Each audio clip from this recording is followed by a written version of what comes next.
The voiceover and pieces to camera in this video were recorded using the iRig Pre-2 into Sony AX53 and Sony ZV-1 cameras using a Sennheiser ME66 microphone. The iRig Pre-2 was supplied free for review by IK Multimedia, but they did not pay for the video to be produced and had no editorial say whatsoever. The opinions are my own honest views.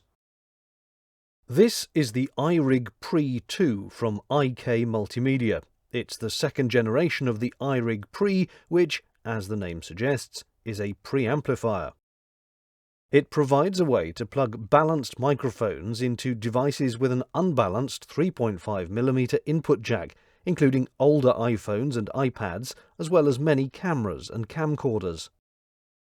Crucially, although it comes with a phone-style TRRS connector, this version of the iRig Pre is clever enough not to need you to switch any cables around. You can just plug it straight into a TRRS socket, such as on a camcorder, and it automatically adjusts to it. Do note that with newer phones that don't have a headphone jack, you are going to need some small analog to digital converter. For example, with the modern iPhones, you can buy a little jack, a headphone to lightning converter from Apple. It's only about £9, but it doesn't come included with the iRig Pre-2. This is a mono preamp. It has a single balanced XLR input with the option of supplying 48 volts phantom power set by a switch on the side. An LED shows this is switched on. IK Multimedia tend to focus their product on music production, perhaps seeing the iRig Pre-2 as the ideal companion for a travelling musician who wants to jot down some song ideas into their iPhone or iPad as they sit in a hotel room or something. However, I can't play a note, so I shall be looking at it from the perspective of the spoken word. And realistically, the main thing about a little preamp like this is how quiet and clean the gain is, not how it sounds, because the sound you're making will be far more influenced by the microphone you use and the environment you're recording in. What you really want is just nice, clean, quiet amplification. There is plenty of gain. In my tests, a setting of 2 to 3 out of 10 on the tiny control knob on the side was enough to blast a signal into both my camcorder and an iPhone, with the camcorder needing its own gain reduced to almost zero to keep the signal from overloading.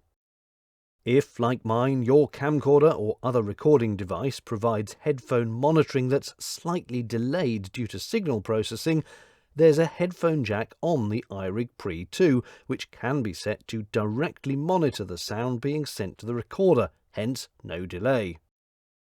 The device takes 2 AA cells, which were included, and these are said to last for 20 hours, or 7 if you have phantom power enabled. The question, of course, then, is how does it sound? But bear in mind that the iRig Pre-2 is a purely analog device, so the recording quality will depend in no small part on the quality of the recording device you plug it into. Camcorders typically have pretty good circuitry, but DSLRs and mirrorless cameras are notorious for having terrible microphone preamps.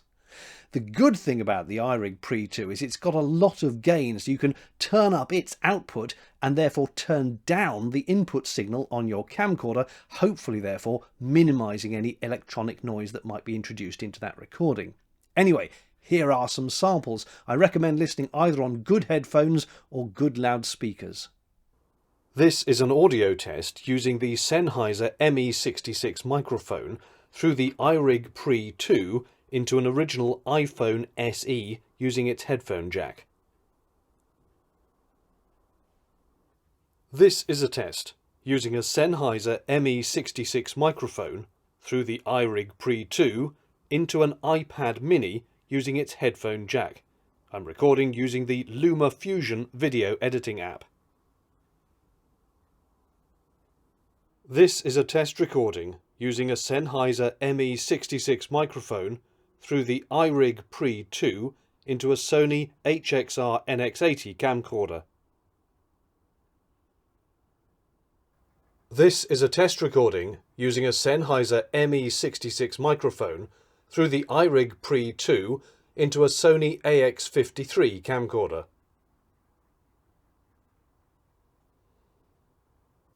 This is a test recording using a Sennheiser ME66 microphone through the iRig Pre-2 into a Tascam DR10C compact audio recorder.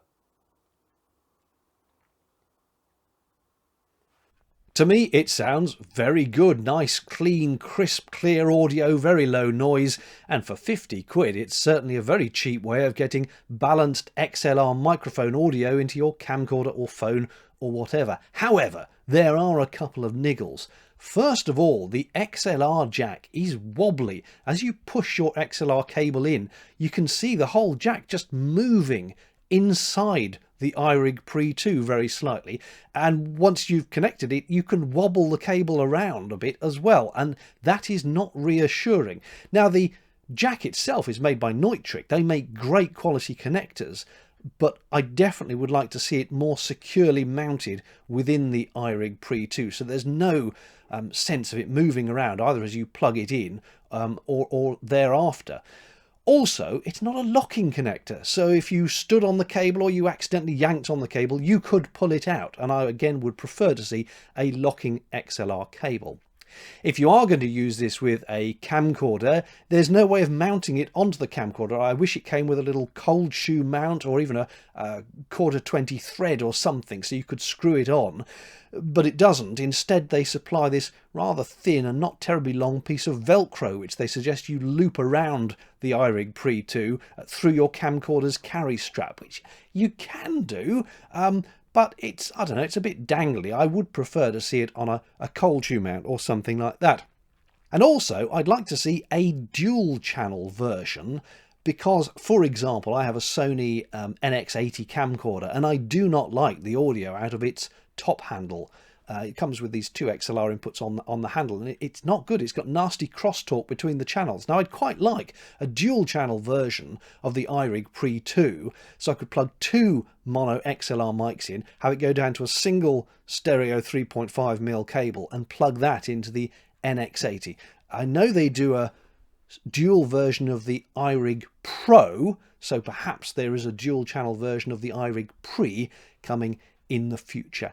However, all in all, I think for the price, it is a good device for what it is. Just a few little things that could be improved. If you want to buy one, I have popped an Amazon affiliate link in the description below. Click on that and you'd pay the same price, but Amazon gives me a little bit of a commission if you buy it. Anyway, thank you for watching. Drop any questions in the comments below. Cheerio.